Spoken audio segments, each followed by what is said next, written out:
السلام علیکم۔ ہماری آج کی کہانی کا عنوان ہے لالچ کے گھوڑے، جو کہ ایک سبق آموز کہانی ہے۔ تو آئیے کہانی شروع کرتے ہیں۔ بادشاہ خوش نہیں تھا، وہ خوش رہنا چاہتا تھا اور خوشی کی تلاش میں مارا مارا پھرتا تھا۔ اس نے خوشی کے ماہرین کی مدد بھی لی، سیانوں، دانشوروں اور سمجھداروں کی پوٹلیوں میں بھی جھانکا، مگر خوشی کا فارمولہ ہاتھ نہ آیا۔ وہ ایک پہاڑ پر چلا گیا۔ پہاڑ پر ایک درویش رہتا تھا۔ درویش کے دو مشاغل تھے: صبح صادق کے وقت مشرق کی طرف منہ کر کے بیٹھ جانا اور سورج کو آہستہ آہستہ افق سے ابھرتے ہوئے دیکھنا، اور اس کے بعد جنگل میں نکل جانا، سارا دن جنگل میں گزار دینا۔ بھوک لگتی تو وہ درختوں سے پھل توڑ کر کھا لیتا تھا، پیاس محسوس ہوتی تو وہ ندیوں، جھرنوں اور آبشاروں کا پانی پی لیتا۔ درویش کے پاس رہنے کے لیے ایک کٹیا تھی، وہ رات کٹیا میں آ جاتا تھا۔ درویش کے پاس سردیوں کے لیے 2 کمبل تھے، گرمیوں کے لیے کھلا آسمان اور ٹھنڈی زمین تھی، اور کپڑے لتے کی ضرورت زائرین پوری کر دیتے تھے۔ درویش کے پاس اس کے علاوہ کچھ نہیں تھا، لیکن وہ اس کے باوجود خوش تھا۔ بادشاہ اس خوشی کی وجہ دریافت کرنے کے لیے درویش کے پاس پہنچ گیا۔ درویش نے سنا، قہقہا لگایا، لکڑی کی کھڑامیں پہنی اور بادشاہ سے کہا: بادشاہ سلامت، میں اس کا جواب آپ کے دربار میں جا کر دوں گا۔ بادشاہ نے درویش کو گھوڑے پر بٹھایا اور دارالخلافہ آ گیا۔ درویش نے درخواست کی کہ آپ کسی ضرورت مند کو بلائیے۔ بادشاہ نے عرضیوں کی ٹرے سے ایک خط نکالا، وہ خط وزیر کے حوالے کیا اور ضرورت مند کو طلب کرنے کا حکم دے دیا۔ ضرورت مند کو دربار میں حاضر کر دیا گیا۔ درویش نے بادشاہ کے کان میں سرگوشی کی کہ آپ حکم کیجئے کہ اے ضرورت مند، تم جاؤ، میری سلطنت میں دوڑو، تم سورج غروب ہونے تک زمین پر جتنا بڑا دائرہ بنا لوگے وہ زمین تمہاری ہو جائے گی۔ بادشاہ نے ضرورت مند کو حکم دے دیا۔ ضرورت مند نے دوڑ کے آغاز میں وقت کو 2 حصوں میں تقسیم کر دیا: صبح سے ظہر تک آگے جانا اور ظہر سے مغرب تک واپسی کا سفر۔ ضرورت مند کا خیال تھا کہ یوں وہ زمین کا بہت بڑا ٹکڑا ہتھیا لے گا۔ ضرورت مند نے سرپٹ بھاگنا شروع کر دیا۔ ظہر کے وقت اس نے 400 ایکڑ زمین گھیر لی۔ فارمولے کے مطابق ضرورت مند کو واپسی کا سفر شروع کرنا تھا، لیکن وہ لالچ کا شکار ہو گیا۔ اس نے سوچا کہ اگر میں اپنی سپیڈ بڑھا لوں تو میں عصر تک 100 ایکڑ زمین مزید گھیر لوں گا، اور میں اگر اسی سپیڈ سے واپسی کے لیے دوڑوں تو میں مغرب تک واپس بھی پہنچ جاؤں گا۔ میں آپ کو یہاں انسان کی فطرت کی ایک کمزوری بتاتا چلوں۔ انسان لالچی ہے، اور لالچ میں 2 درجن خامیاں ہیں، لیکن اس کی سب سے بڑی خامی کا تعلق انسانی ذہن کے ساتھ ہے۔ اللہ تعالیٰ نے انسان کو تخمینہ لگانے، کیلکولیشن کرنے کی صلاحیت سے نواز رکھا ہے۔ ہم جب بھی کوئی چیز دیکھتے ہیں، ہمارا دماغ اس کے عرض بلد، موٹائی، وزن اور قیمت کا اندازہ لگاتا ہے، اور ہم اسی کیلکولیشن کی بنیاد پر اگلے فیصلے کرتے ہیں۔ مگر جب ہم لالچ میں آ جاتے ہیں تو ہمارا دماغ ایک عجیب قسم کا کیمیکل پیدا کرتا ہے۔ یہ کیمیکل ہماری کیلکولیشن کی صلاحیت کو تباہ کر دیتا ہے، اور یوں ہم غلط فیصلے کرنے لگتے ہیں۔ آپ فراڈیوں کے ہاتھوں عمر بھر کی کمائی لٹانے والے لوگوں کی کہانیاں سنیں۔ آپ کہانی سننے کے بعد فوراً کہیں گے: تم پڑھے لکھے سمجھدار آدمی ہو، تم یہ اندازہ نہیں لگا سکے۔ لوہا کبھی سونا نہیں بن سکتا۔ یا جو شخص ٹیکسی پر تمہارے پاس آیا تھا وہ تمہیں 5 کروڑ کی زمین 2.5 کروڑ میں کیسے دے سکتا ہے؟ یا جو دکان مارکیٹ میں کروڑوں روپے کی ہے وہ 10 لاکھ روپے میں کیسے مل سکتی ہے؟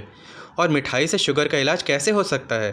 اور اتنی خوبصورت لڑکی امریکہ سے مقیم پاکستان پہنچ کر تم جیسے میٹرک فیل سے کیوں شادی کرے گی؟ وغیرہ وغیرہ۔ فراڈ کا نشانہ بننے والا عموماً یہ جواب دیتا ہے: بھائی جان، وہ کوئی جادوگر تھا، اس نے میری عقل پر پردہ ڈال دیا تھا۔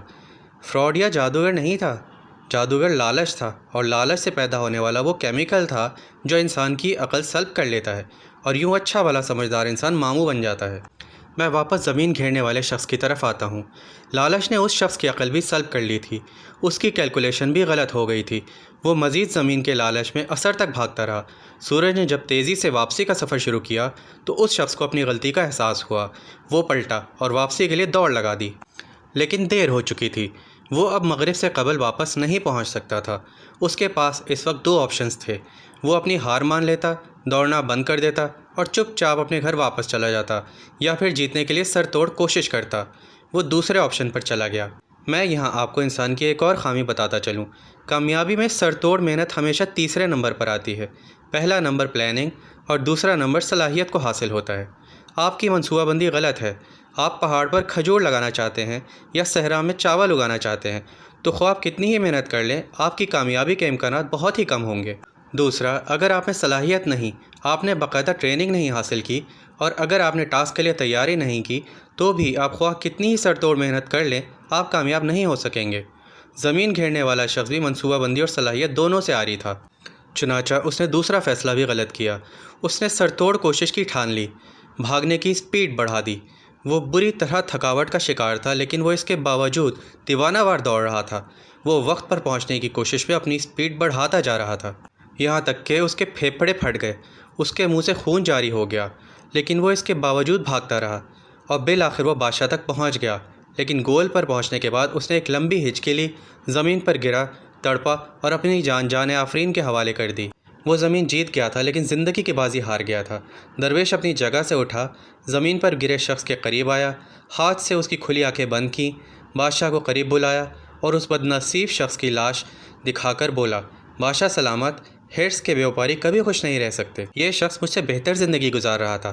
میرے پاس کپڑوں کا ایک جوڑا، لکڑی کے جوتے، 2 کمبل اور ایک پیالے کے سوا کچھ نہیں۔ میں شہر سے کوسوں دور پہاڑوں پر رہتا ہوں، پھل کھاتا ہوں اور ندیوں کا پانی پیتا ہوں، لیکن خوش ہوں۔ کیوں؟ کیونکہ میں لالچ نہیں کرتا۔ جبکہ آپ میرے مقابلے میں اس شخص کے اثاثے دیکھیے، یہ شخص مجھ سے 1000 درجے بہتر ہوگا۔ اس کے پاس مکان بھی ہوگا، بیوی بچے بھی، کپڑا لتا بھی، سواری بھی، دال اناج بھی اور زمین جائیداد بھی، لیکن یہ اس کے باوجود زمین پر گر کر مر گیا۔ کیوں؟ کیونکہ یہ اپنے اندر کے لالچی انسان کو قابو میں نہ رکھ سکا۔ یہ دیوانہ وار خواہشوں کے پیچھے بھاگتا رہا۔ یہ کبھی کسی کو درخواست دے دیتا، کبھی آپ کو عرضی بھجوا دیتا۔ قسمت نے یاوری کی، اس کی لاٹری نکل آئی، آپ نے اسے زمین گھیرنے کی اجازت دے دی۔ یہ بھاگا، لیکن اس کا لالچ بھی اس کے ساتھ ہی دوڑ پڑا۔ یہ اگر سمجھدار ہوتا، یہ اگر درمیان میں قناعت کر لیتا، یہ رک جاتا، یہ جو حاصل ہو گیا تھا اس پر اکتفا کر لیتا، یہ شکر ادا کرتا اور زندگی کو انجوائے کرنا شروع کر دیتا، تو یہ نعمت اس کے لیے کافی ہوتی۔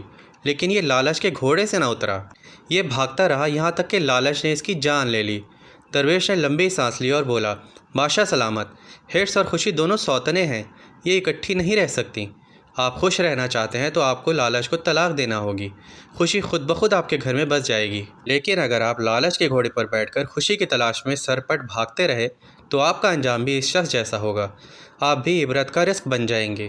بادشاہ کی آنکھوں میں آنسو آ گئے، اس نے گلوگیر لہجے میں عرض کیا، جناب، بادشاہت تو ہرس کی دلدل ہوتی ہے، آپ بادشاہ ہوتے ہوئے خود کو لالچ سے کیسے بچا سکتے ہیں؟ درویش نے قہقہا لگایا اور فرمایا، اختیارات میں اضافہ بادشاہوں کی ہرس ہوتی ہے، اور جو بادشاہ زیادہ سے زیادہ اختیارات حاصل کرنے کی کوشش کرتا ہے، اس میں اور زمین میں پڑے اس شخص میں کوئی فرق نہیں ہوتا۔ آپ اختیارات سمیٹنے کے بجائے اختیارات بانٹنا شروع کر دیں، آپ کو خوشی مل جائے گی۔ تو ناظرین، یہ تھی ہماری آج کی کہانی لالچ کے گھوڑے۔ امید ہے آپ لوگوں کو یہ کہانی پسند آئی ہوگی۔ شکریہ۔